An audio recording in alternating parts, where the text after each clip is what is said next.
Colonel Steve Ganyard, a former Defense and State Department official. Steve, good morning to you. It's always great to have you.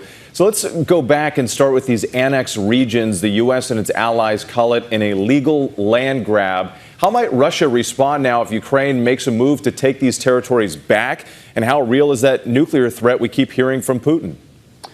Yeah, Whit, as Tom noted, the Russians just this morning lost another key strategic city in the north to the Ukrainians. So probably not much going to happen right away on the battlefield, but some really concerning talk out of Putin yesterday. One, he said, these areas are Russia. I will do whatever it takes to defend them. They are as Russian as Moscow is. The other thing he did was to say that the U.S. has already set the precedent of using nuclear weapons in Hiroshima and Nagasaki at the end of World War II. So very concerning that he seems to be laying the groundwork for the potential use of nuclear weapons on the battlefield. So maybe a week ago we would have said there's a 10% chance.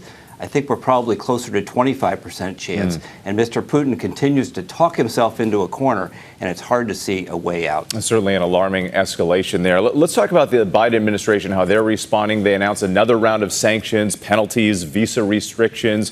Is that likely to do anything to deter or stop Vladimir Putin? No, it's not, Whit. And we saw yesterday that the Ukrainians applied for NATO membership. That's probably not going to happen because it takes all 30 members to agree to that, and NATO doesn't certainly want to have to defend Ukraine. But you think about their NATO accession, and you think about they've asked for entry into the EU, and they're humiliating the Russians on the battlefield. So everything that Mr. Putin didn't want to happen seems to be happening. I do want to go back to that pipeline. There's a lot of finger pointing we've seen between NATO and Russia over the blast of the Nord Stream pipeline, the leak there. What would there be to gain from sabotaging the pipeline? Why would they do that?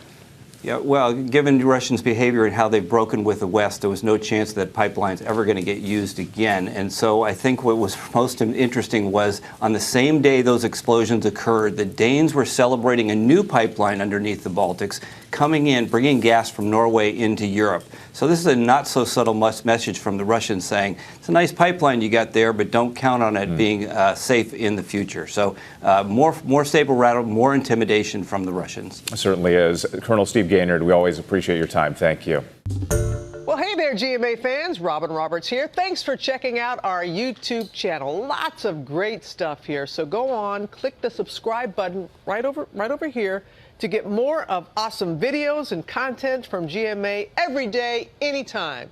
We thank you for watching, and we'll see you in the morning on GMA.